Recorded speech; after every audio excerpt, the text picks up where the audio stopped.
What's up, y'all? Welcome back to the channel. The only way I can start this video is by saying thank you. If you noticed, I hit 100K subscribers here on the channel, and I'm really thankful. I'm really gratified. I've talked about it on Instagram a little bit, but I'm just thankful that you guys are here to be on the country music conversation journey with me. Y'all are smart. You have great opinions. You engage on like Twitter and Instagram and in the comments here and even in the subreddit. I just am really appreciative of y'all. I mean it. I did not think that this would be a career ever. I quit media years ago. I moved to Virginia. I started doing YouTube as my hobby. Truly, I was like, oh, I think I overcorrected in quitting the media. I think I want some kind of outlet where I can just express myself and express my opinions about music. And now, years later, this is what I'm doing for a living. And it's still growing really fast, and I'm starting to get guests on the channel, and it's just cool. And I wouldn't have ever thought it would be the case. And it only is happening because of y'all, so that's enough on that, but thank you. I'm humbled and excited that the channel is doing well. That said, it has taken me forever to make this new video because I have never been as just stumped about what to say on an album as I am on this new Little Big Town album, Nightfall. I've probably listened to it in full like 8 times. I mean, I listen to albums a bunch of times before I get on here and review them, but not usually this much. For a little background, if you didn't know who Little Big Town is, it is a quartet. It's made up of 4 members. Let me see if I can do all their names without looking at anything. Karen Fairchild, Philip Sweet, Jimmy Westbrook, and Gussie. Oh, Gussie. Kimberly Schlattman?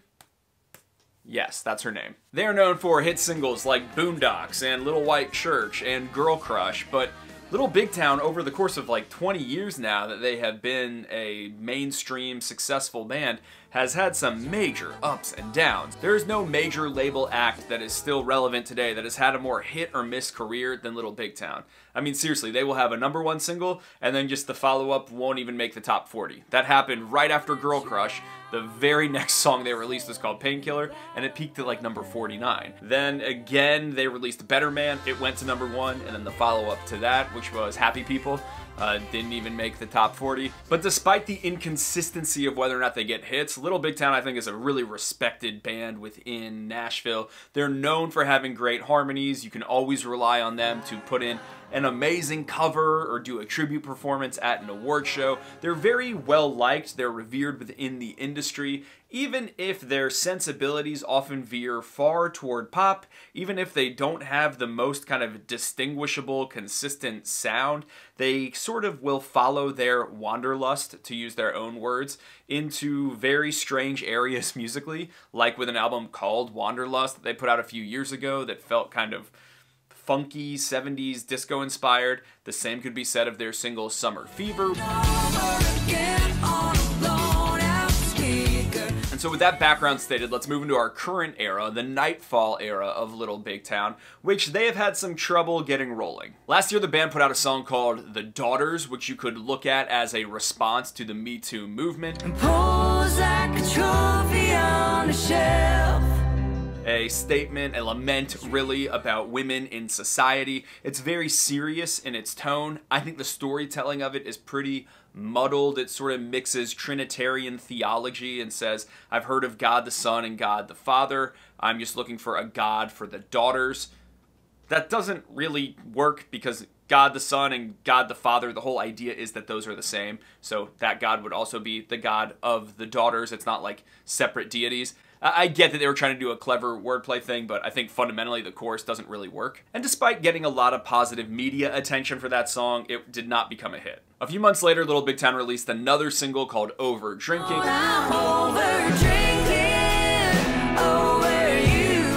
Totally different vibe than The Daughters. This was a lot more fun of a song about drinking after a breakup and how Originally, this person was over drinking. They were drinking too much, but now they're over drinking. They're done with drinking over you. There's lots of wordplay happening. It's really fun, a lot more radio friendly, and yet that song too has not really become a hit. It's just now starting to get airplay. And so as is becoming customary for Little Big Town, they entered the release of Nightfall kind of on shaky ground, not really with a big hit under their belt. What were audiences gonna think? What direction were they gonna go? Was it gonna be more the warm, fun, over drinking side, or the serious, the daughter side? Let's talk about it. Turn the lights down, we can watch the stars grow.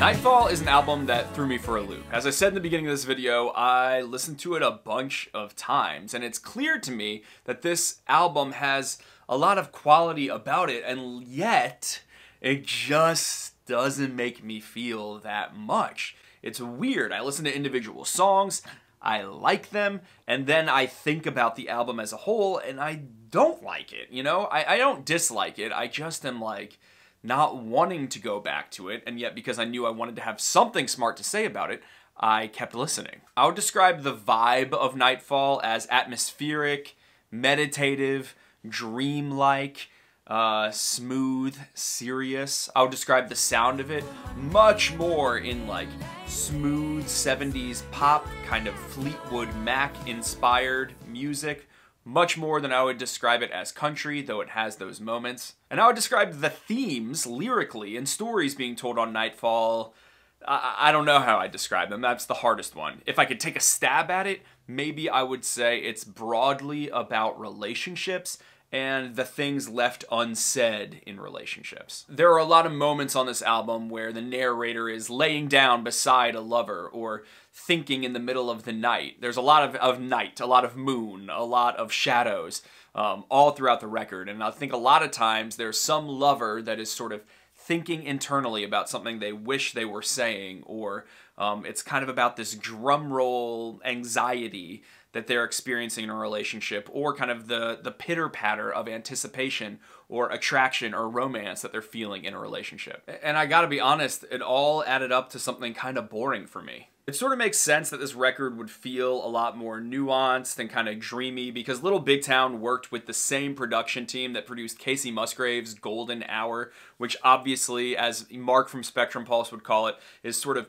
dream country. Other people would say it's kind of ambient country, and some would just say it's pop country. But that same kind of pleasant, shimmery, layered, reverby sound that's on Golden Hour is all over this record, which Little Big Town also produced themselves.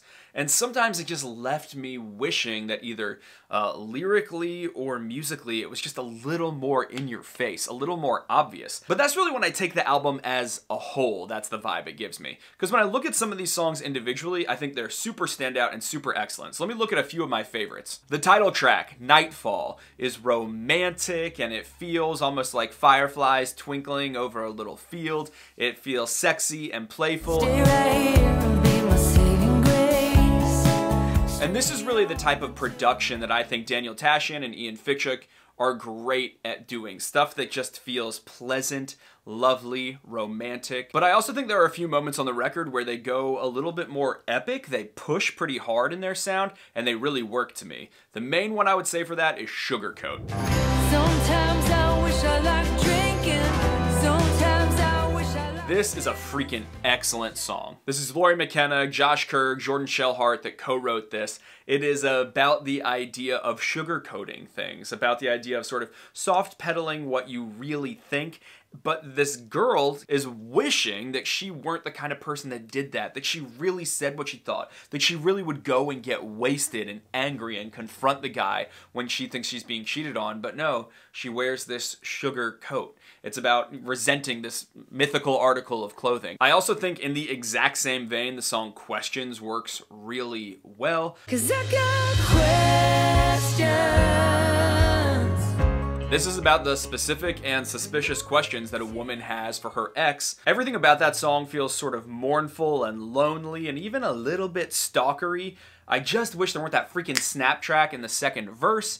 That sound just douchifies anything, and that song is so not that vibe that to me, it's a weird choice. There are other songs on here that I also think are good. There's Next to You, which is similarly stark but really solemn and romantic. There's Forever and a Night, which is kind of the same vibe. There's even Problem Child, which is a song that I think Jimmy Westbrook leads really well, that instead of accusing someone of being a problem child is asking, what is your problem, child? But when the album isn't being really stark and serious, I think it can settle into that kind of just pleasant and forgettable feel that I'm not really the biggest fan of. Songs like Bluebird and Throw Your Love Away, and even to an extent River of Stars, feel very 70s inspired, very soft pop.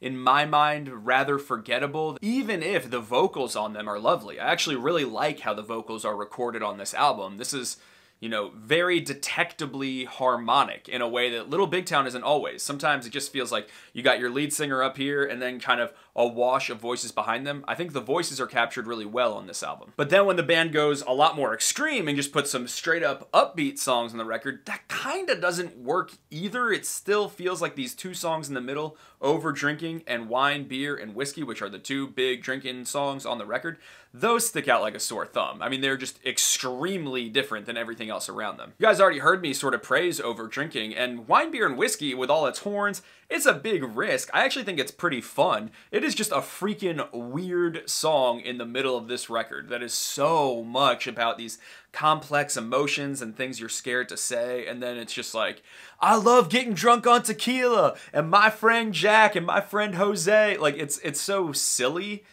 that it confuses me in the middle of this record. But like I said, when I view this record as a collection of songs rather than a collection that is meant to be all kind of taken together, I don't mind it. And so hopefully you're hearing why this album kind of confused me, how I didn't fully know what to do with it, because sometimes it felt boring, or sometimes it felt so stark and serious, and then when it tries to be fun, that makes it confusing, but then a lot of it is kind of given this glistening gloss that makes it feel overly pleasant and kind of forgettable. It's just sort of a weird record, but the quality of all parties involved is also really on display. And so on the whole, I would give this record a 6.2, with the understanding that that could move way up or way down depending on how this record ages with me. But that's just my opinion on Little Big Town's new album. I've been doing a thing where I ask you guys on Instagram to give me your thoughts on albums, and I'm going to be including a few of them here. According to JP Pike, it's a chill, sipping whiskey kind of album. I can get that vibe. According to DJ Sax 10, overall yawn, but with a couple of surprisingly decent and mature tracks mixed in. About what I thought too. Kelly Whitley says, somewhat of a gospel album, not sure where it came from, but it is beautiful. Chisholm Sorensen says, took a few listens, it's a very mature and culturally relevant album, best paired with wine. Although JP says it's best paired with whiskey, but clearly it's to sip and think about it. Annie says, I wish it was more country sounding like Over Drinking, but it is a beautiful album. Yee Yee Will Be says, to me this is the farthest from a country album. I wouldn't say it's bad, just not my cup of tea. Matt Bennett Band says, it's so slow, starts off slow, ends slow. Wine, Beer, Whiskey sounds like forced fun. Dude, that was exactly my reaction as well. Johnny B. Country, meanwhile, says, sophisticated, sensual vocal harmonies. Love this album. Next to You is my current fave. So there you go. Those are some of your takes. It seems like people either were pretty bored by the album and it wasn't their thing, or they really loved it. There weren't many comments that were like, I hated it. On the whole, it seems like we're neutral to sort of positive. I needed to get this video out of my system. It was, for whatever reason, Nightfall haunted me, and it's like stunted me shooting videos this week because I've been like, what am I gonna say? Well, now I've said it, and we can move on, okay? So thank you for 100,000. Leave me the comments, do whatever you want, yada, yada, yada, goodbye.